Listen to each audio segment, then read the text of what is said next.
All right, so it's been a really busy afternoon for the President. After 2 days of members of Parliament debating his State of the Nation address, President Cyril Ramaphosa got the chance to respond.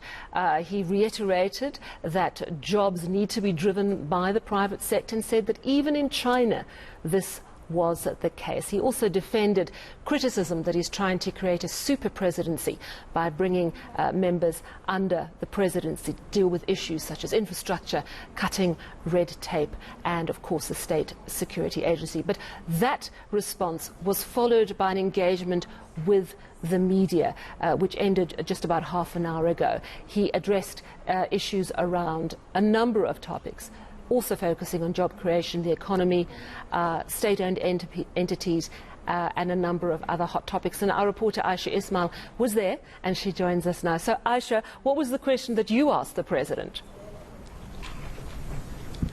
Well, Sally, as you said, the President did talk about an array of issues affecting the country, and of course he said that he wants to revive the state-owned enterprises and talked about the Zondo Commission and what came out of the Zondo Commission, and saying that it really, from what came out there, talked about how state capture had destroyed our state-owned enterprises. It is also, he talked about also how the SOEs had lost talent, but he says there is a process to revive and to rework the SOEs because of course it is very important. But Sally, I did ask the President that as the head of South Africa, what is the one thing that gives him sleepless nights? And this is how he responded.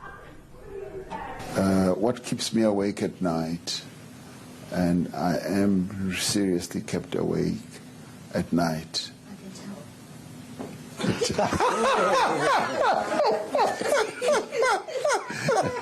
Is it that bad, eh? Yes, I think it's the state of our economy that keeps me awake, state of unemployment.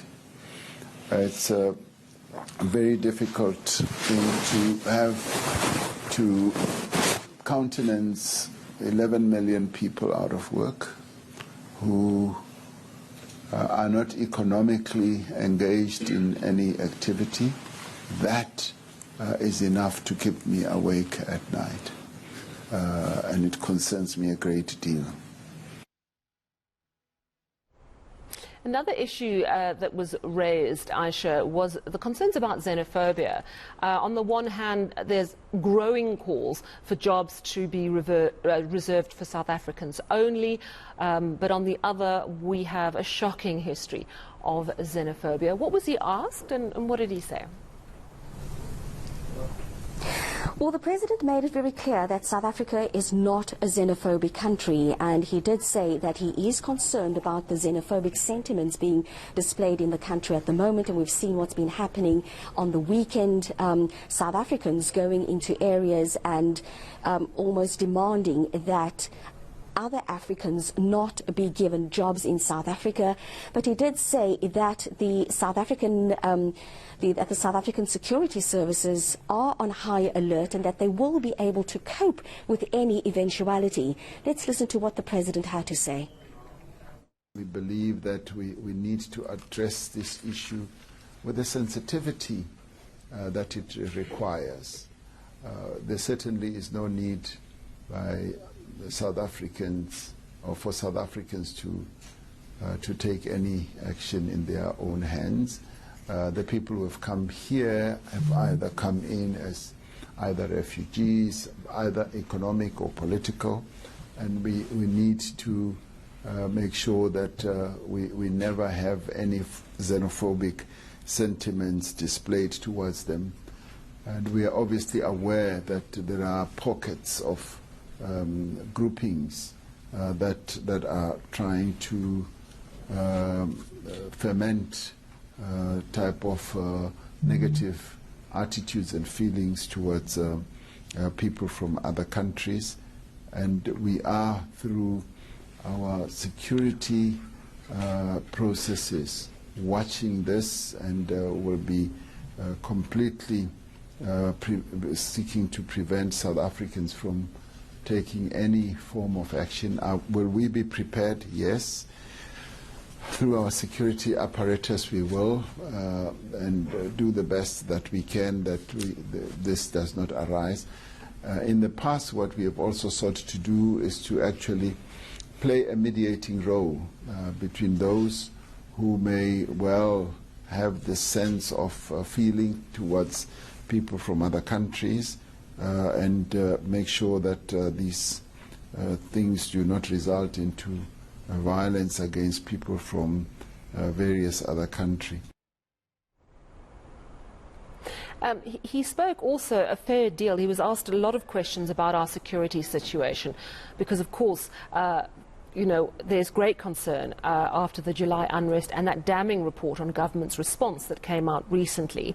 And he said that the Mufamadi high-level panel review into the State Security Agency, which came out in 2019, had not been implemented because further investigation was required, but he doubts it would have made any difference to what happened in July last year anyway. But that's certainly a big concern. But staying with security, he's got a number of big decisions. I mean, this issue around the antipathy between Police Minister Bheki Cele and Police Commissioner Kehla Sitole, which came to a head during the SONA debate earlier this week when Minister Cele accused Julius Malema of the EFF of conspiring with Sitole to oust him. He has now retracted that, of course, but that's a big issue because we're waiting to hear from the President on whether he's actually going to suspend Kehla Sitole. I know he was asked about that, but also he was asked about when he's going to make a decision on our next Chief Justice. So just tell us all about those. Well, with regards to Bheki Cele and Kehla Sitole, the impression that I certainly got was that he was very concerned about, you know, this so public spat taking place between the two of them. On the other hand, he also he wanted to assure South Africans that in terms of our safety and security, South Africa is in good hands. But also, as you say, he talked about the appointment of the Chief Justice.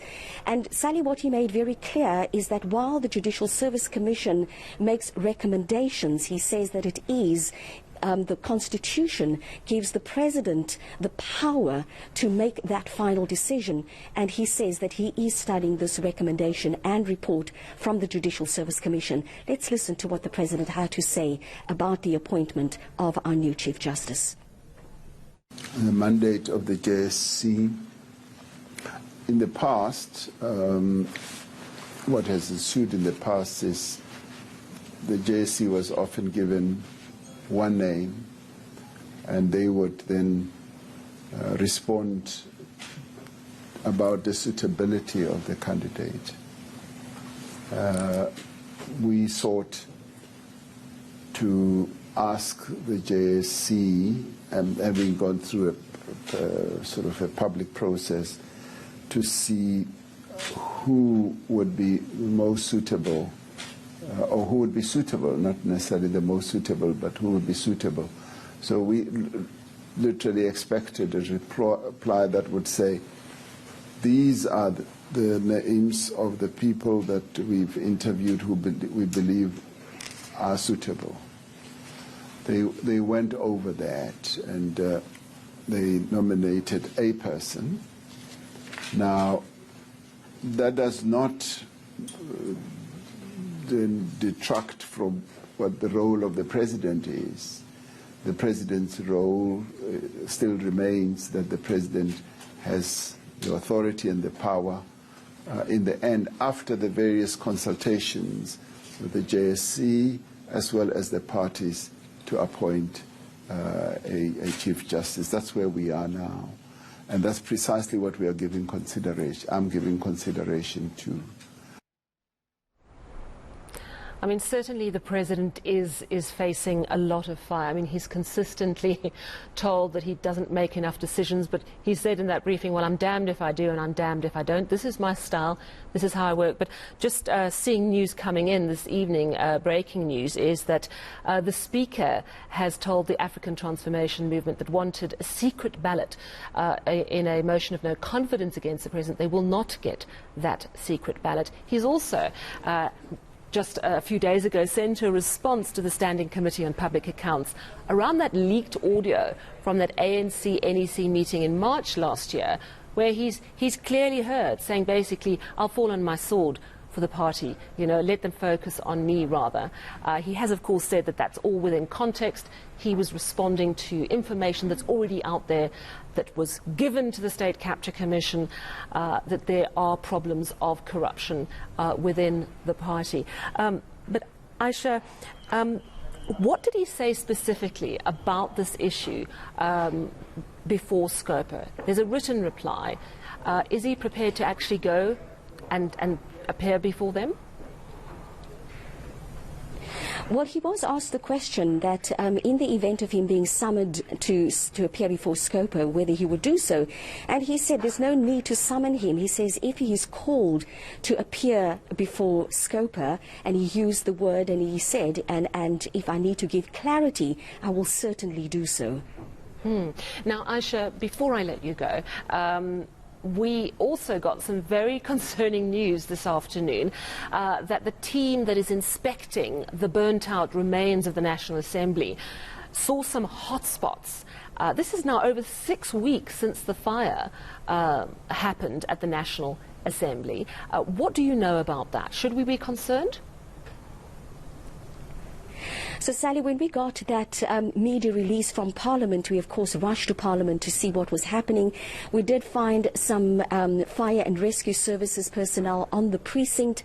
They were telling us, of course, that the structural engineers who were here to come and do an inspection, that they did find what they called some hotspots. And of course, because of what happened on the 2nd of January, people were taking no chances and called the fire services to be on standby.